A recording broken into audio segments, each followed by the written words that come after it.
Tonight we have quite a bit of material to try to cover. I don't know if I'll get it all done or not, but I'm really going to try. I need, let's see, 3 strong backs. Look at them coming.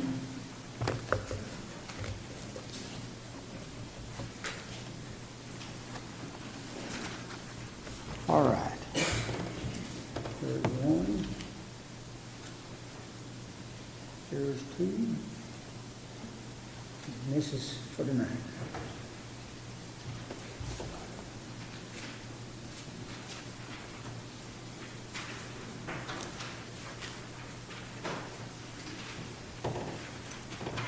I have a note up here that I just noticed, so I assume it's recent.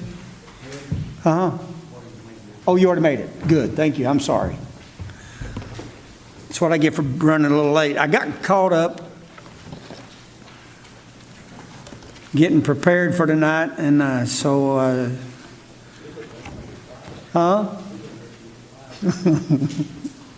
tell you, this has been fun. I have a question while they're handing that out. How many of you have done some work at home on your own timeline? Wow. Okay.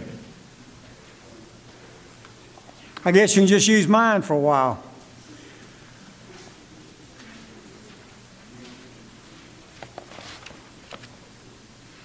Now tonight,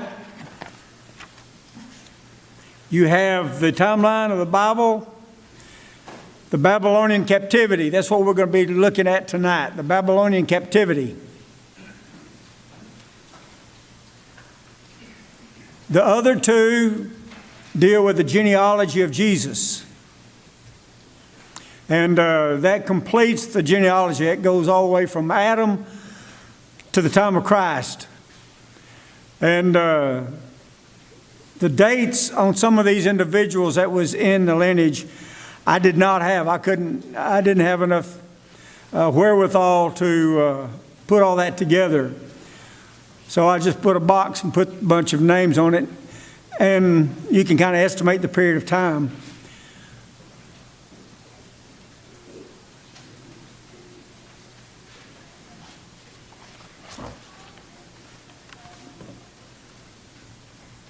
Okay,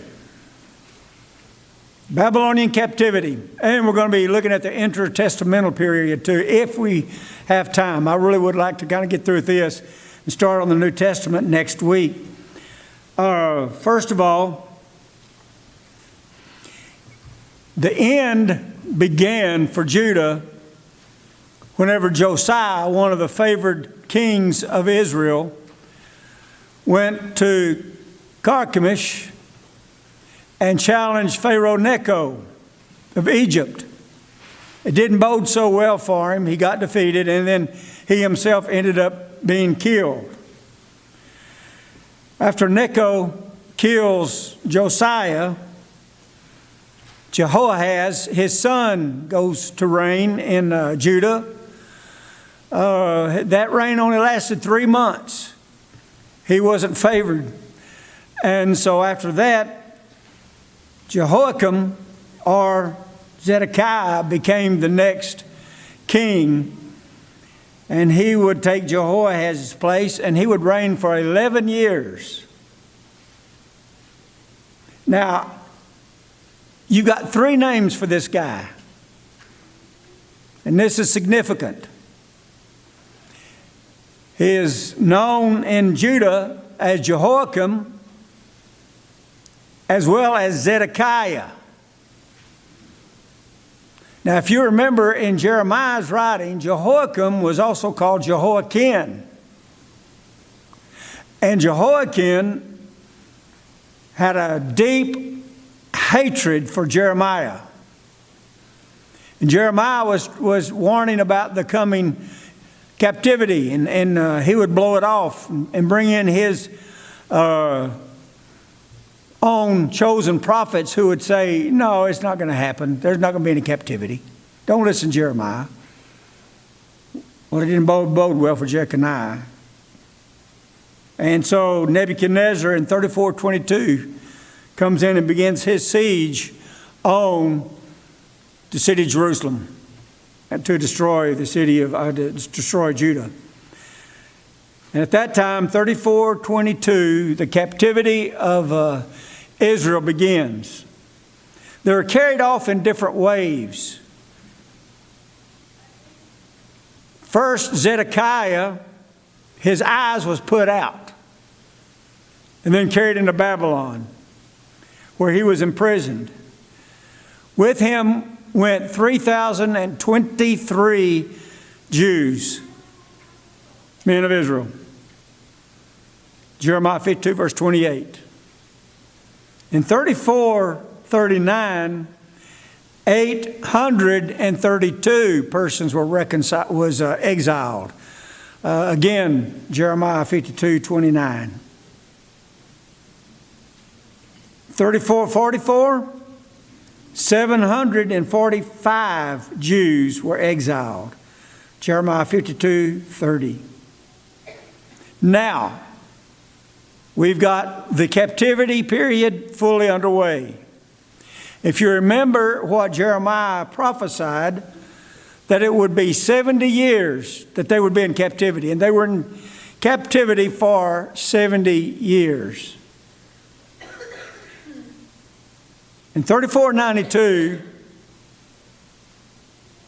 while the Babylonians were basically in a drunken stupor, the Medes and the Persians, the Medes, came in through the aqueducts by stopping the water flow into the city, and then they took the city of Babylon basically without a struggle, without a fight. So now the Babylonian reign has ended. So the Medes hand over their portion of the city of Babylon to the Persians. And King Darius now becomes the ruler over Babylon, which now is under Persian control. This concludes the 70 years of captivity, and it begins the road home. Now, in Ezra chapter 1, verse through 6, the Bible tells us something interesting. Darius was moved by God to build him his house in Jerusalem.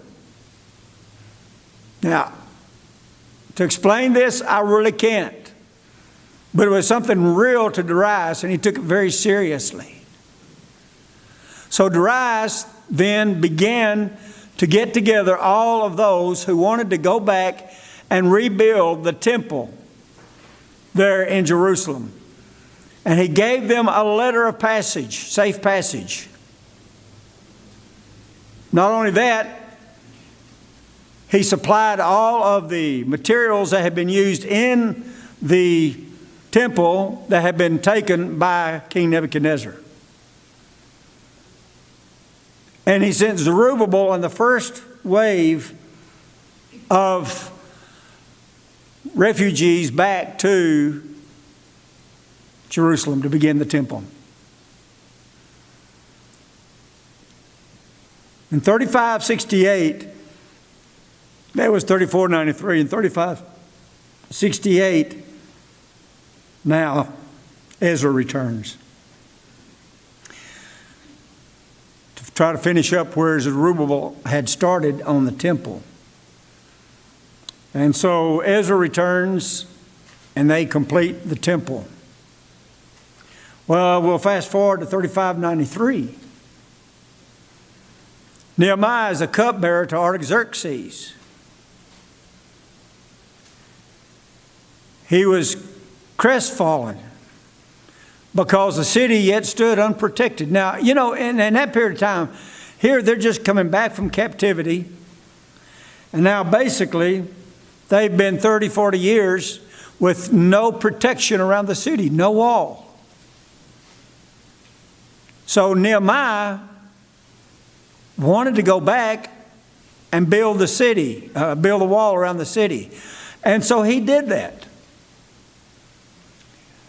Thanks to a very benevolent Artaxerxes, who allowed him to do this. He was a cupbearer, which was a fairly high position to the king. And so he was allowed to go back, and he went back, and you know that story. He positioned the individuals. He basically choreographed this rebuilding the walls, and the walls were rebuilt around Jerusalem. I believe it was something like 21, 22 miles of wall. And it took 52 days to get it built, which isn't much time. But then again, they were motivated.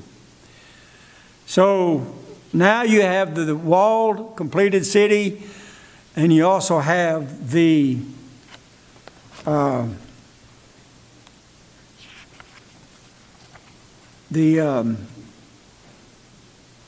temple now restored.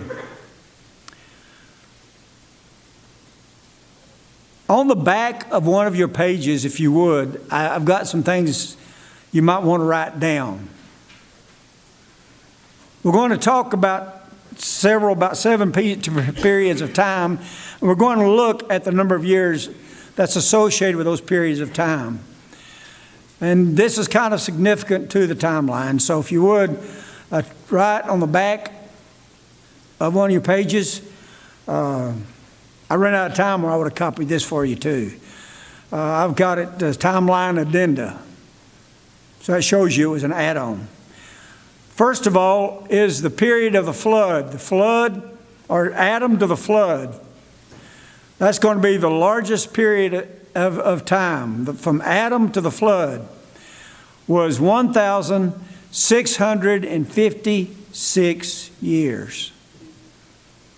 1,656 years. After the flood, to the law given on Mount Sinai, so from the flood to Sinai was 881 years. 881. From Sinai to the crossing of Jordan is 40 years. That's kind of a no-brainer, isn't it? The wilderness wanderings. So from Sinai to Jordan is 40 years. The period of conquest, which was basically the book of Joshua, is another 40 years.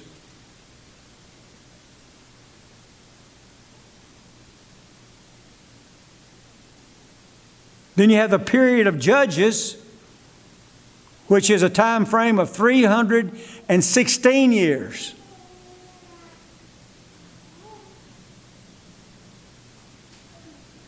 Then you have the United Kingdom, Saul, David, and Solomon, and partially Rehoboam, was 120 years. 120 years.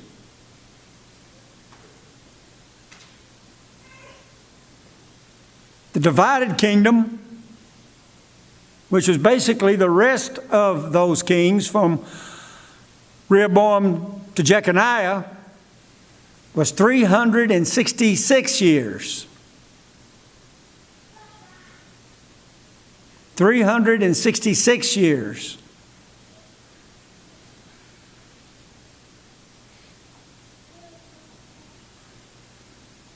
Then you have the period of captivity. Period of captivity, which would be another 70 years.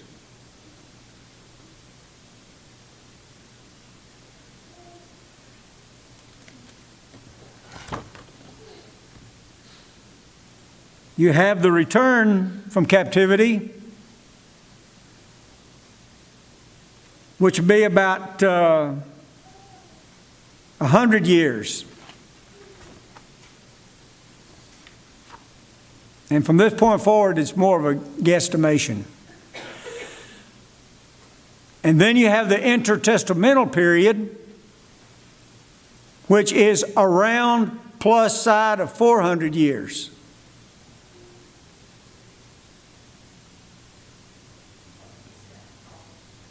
The intertestamental period.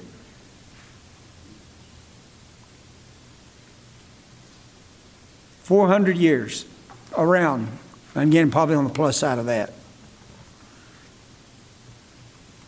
Now, the next thing I want to look at, if you go back and look at the divided kingdom period, well, I take that back. Go back to the Babylonian captivity. The Babylonian captivity. As you go through there, you remember we talked about Jehoiakim, and I'm going to call him Jehoiakim. Turn to, first of all, 2 Chronicles chapter 6 and verse 16. Now this is the promise that God made to Solomon. 2 Chronicles chapter 6 and verse 16.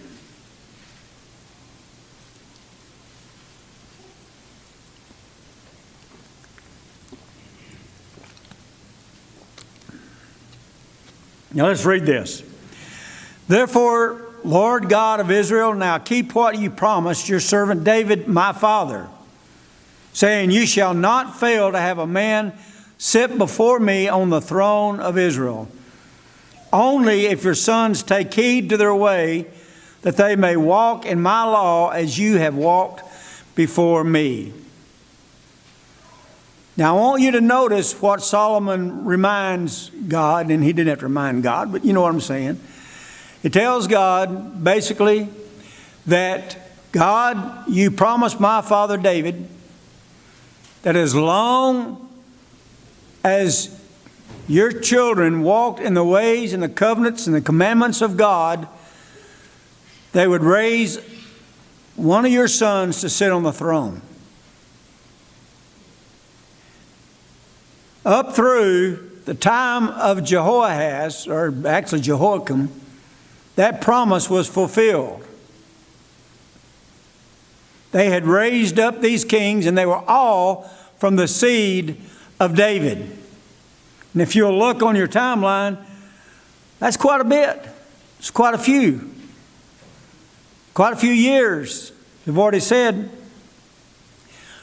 about this period of time that they were all the seed of David.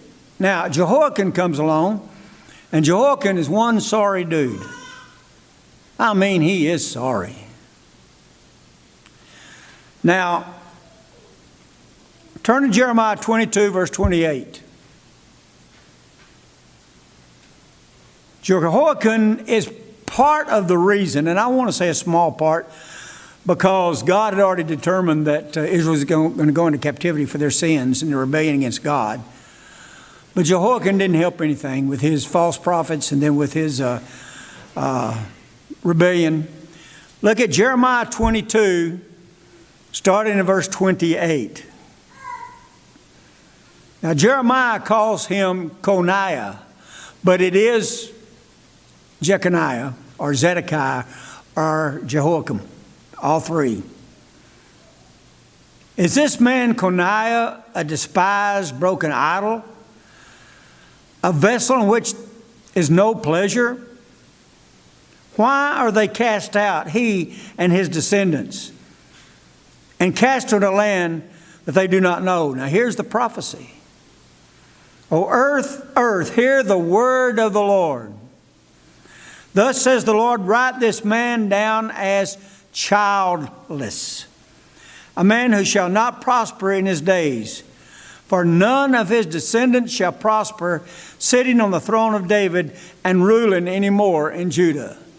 Now, there are several significant facts that surrounds this. First of all, we know he's the last king in the lineage of David, because that's what Jeremiah said. No other son of David shall sit on the throne and reign in Jerusalem. He is it. He had rebelled against God.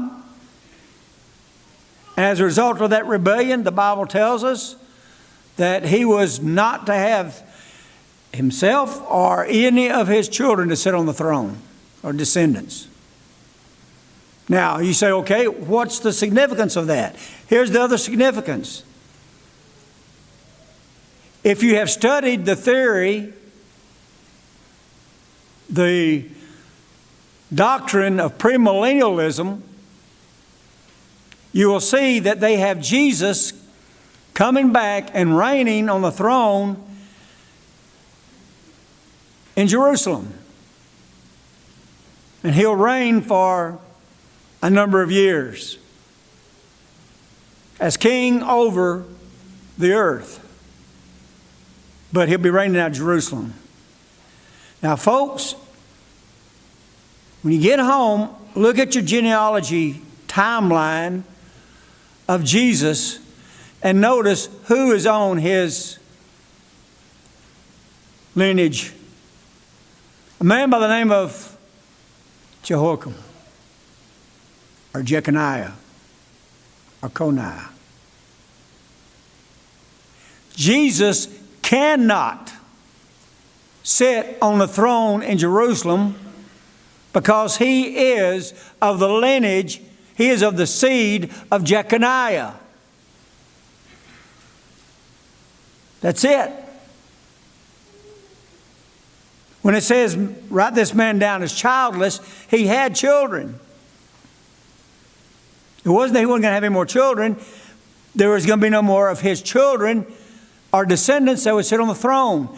Therefore, folks, premillennialism is a false doctrine based upon the very fact that he could not sit on the throne in Jerusalem, being a descendant of Jeconiah. And that is a significant lesson for us to remember, especially as we deal with people. After the wall was finished, after Nehemiah and the other prophets that had been prophesied in those last days of Israel, comes the intertestamental period. Now, the Bible only has a very few, and again, we're limiting this to the Bible and not history. Hebrews had definite history with the Maccabees and that period of time, but we're not going to deal with that. What I do want to deal with, though, is what the Bible does tell us about that intertestamental period. Turn to Daniel chapter 8. Now, this is the period of silence, prophetic silence. That 400 plus years where there was no prophetic activity. That would have been from the completion and the return to Jerusalem to the birth of Christ. Now, I want you to read, well, this is rather lengthy reading, so read along with me in Daniel chapter 8 and verse 3. This depicts what's going to happen during this period of 400 plus years. Now I lifted my eyes and saw, now this is the king's vision, Darius' vision. I lifted my eyes and saw, and there standing beside the river was a ram which had 2 horns. And the 2 horns were high, but one was higher than the other, and the higher one came up last. I saw the ram pushing west, northward, southward, so that no animal could withstand him. Nor was there any that could deliver from his hand, but he did according to his will and became great. This represented a nation. Actually, 2 nations, as we'll see in a moment. As he pushed toward different directions. He's conquering land. He's taking over. No one could stand in his way. He's defeating all these nations that would dare confront him. And as I was considering, suddenly a male goat came from the west across the surface of the whole earth without touching the ground. And the goat had a notable horn between his eyes. Then he came to the ram that had the two horns, which I had seen standing beside the river, and ran at him with furious power. And I saw him confronting the ram. Now, finally, here's someone that is confronting the ram. This goat that is floating over the surface of the earth and moving with grace and a fierceness. And he confronts the ram and has moved with rage against him. He attacked the ram and broke off both of his two horns. And now there was no power left in the ram to withstand him. But he cast him down to the ground and trampled him. There was no one that could deliver the ram from his hand. Therefore the male goat grew very great.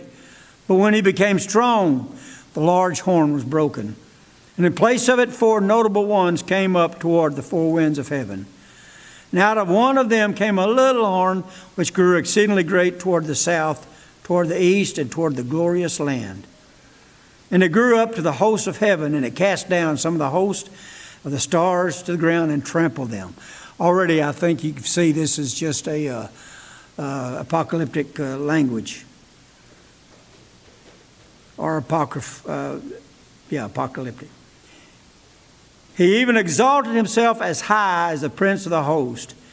And by him the daily sacrifices were taken away, and the place of his sanctuary was cast down.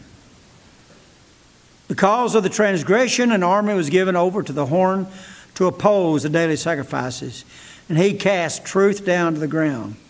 He did all this and prospered. Okay, I want to stop right there. That was quite a troubling vision. What does this mean?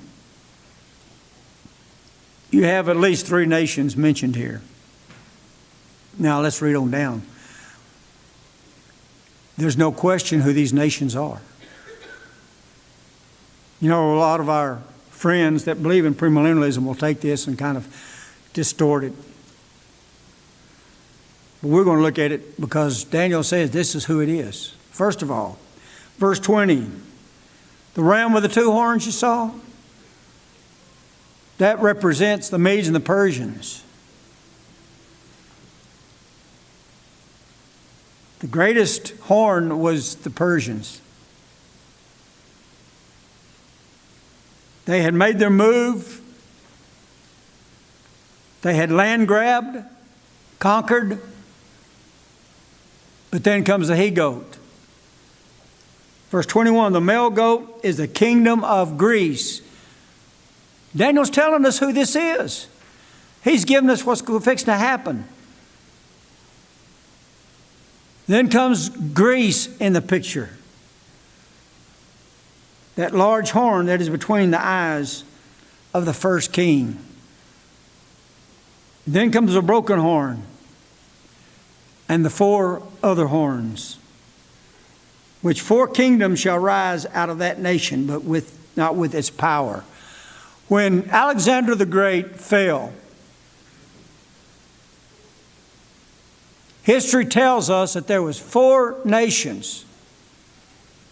Right now, I ran out of time. I didn't get those 4 nations copied down. But there's 4 nations that came up and took over where Alexander the Great left off. And of course, after that, the Roman Empire stepped up and then squashed those 4 nations pretty easily. So then you have the Roman Empire taking over. If you go back to Daniel 2 now and you remember the image that Daniel had seen, the head of gold, he said, that's you, Nebuchadnezzar. That's Babylon. But then there's the second kingdom, which was the chest. Then the third set of kingdom, which is brass. The fourth kingdom, which was iron mixed with clay. That represents the kingdom of Nebuchadnezzar in Babylon, Belshazzar in Babylon. Then comes the Medes and the Persians, the second kingdom. Third kingdom being the Grecian Empire, according to our Daniel 8. Then the last kingdom that would come, then that would be the Roman Empire.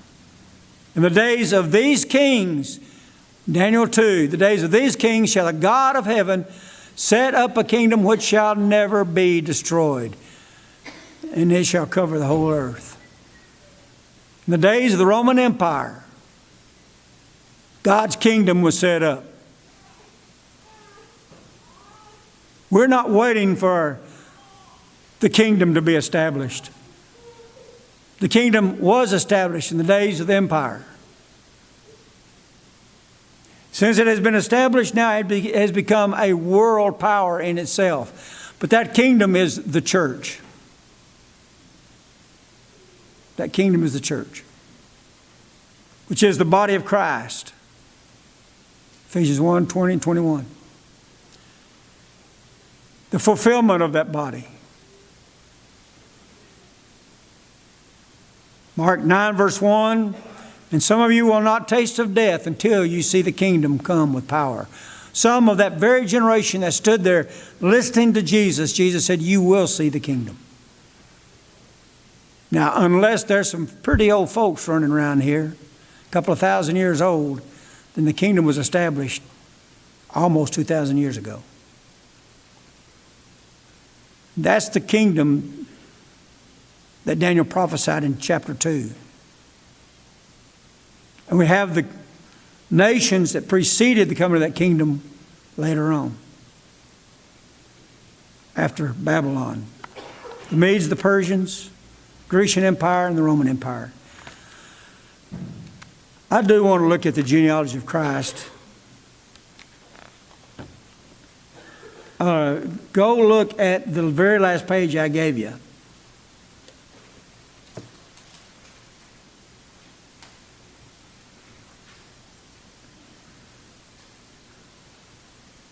Notice basically in that 400-year period of time, I did not have the dates. But we do know that it was at least and probably a few more years than 400. Now, if you'll notice, in that timeline, you have, as I mentioned earlier, Josiah, then Jeconiah, who was Josiah's son. You also have Zerubbabel, who came back and built the temple, the house of God. I don't want to make more out of this than what God intended, but isn't it impressive that the very one that would return from captivity and build the house of God, that his descendant, more than 400 years later, would also build the house of God. 1 Timothy 3:15. How about that? I personally think that's more than just a coincidence, but I think it's an awesome addenda to that very fact. Both these men building the house of God. Of course, that house would be destroyed and then would be rebuilt by Herod, but it was after the period of captivity. Then, of course, the last name you see on there in bold black letters is the birth of Jesus, which will begin our next week's study. We'll get into the New Testament period. The gospel period first, then the New Testament period. And we'll look at that next week. And then that will finish the timeline of the Bible. Again, I want to remind you that the purpose of these timelines is as a catalyst or a kickstart for you to do your own timelines at home. I can't think of a better way to kind of learn and understand a survey of the Bible than using these kind of timelines. Now, I do understand I didn't go backwards from the time of Jesus. I've gone forward, which is a little different. I do have timelines that go backward. And if you'd like a copy of that, I can get you a copy of that at some point. But you'll need to tell me and write it down. But in fact, I may be putting these two timelines together for my own studies. But I think that this will be a good way for you to start. And I appreciate your patience in this, because I know it kind of gets long and drawn out because of the historical information. And I love history. Not everybody does. But folks, we're talking about biblical history here. We're talking about, we get interested when we talk about our ancestry. Well, folks, we're talking about our spiritual ancestry here.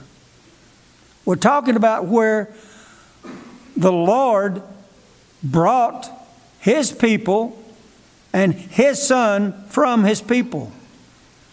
And its effect on us today, 2,000 years later. There's not been another prophet in the land for 2,000 years. We don't need another one. All things have been given unto us, according to Peter, according to life and godliness. Nothing else we need.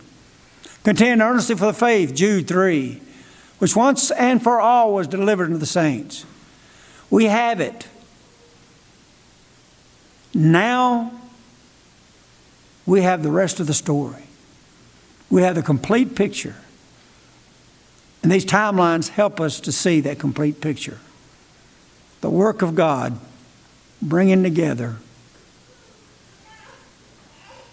His plan. That plan that has saved our souls through Jesus Christ. Tonight, again, I'd encourage you to study the Word. Look at these lines, add to them. Write on the papers. That's what I gave them to you for. This is just a model for you to use. If you need to respond to the invitation tonight, whether it be for repentance and baptism or whether it be for confession of fault and some problem you've had with the church or in the church, if we can help you in any way, please come while we stand and sing together.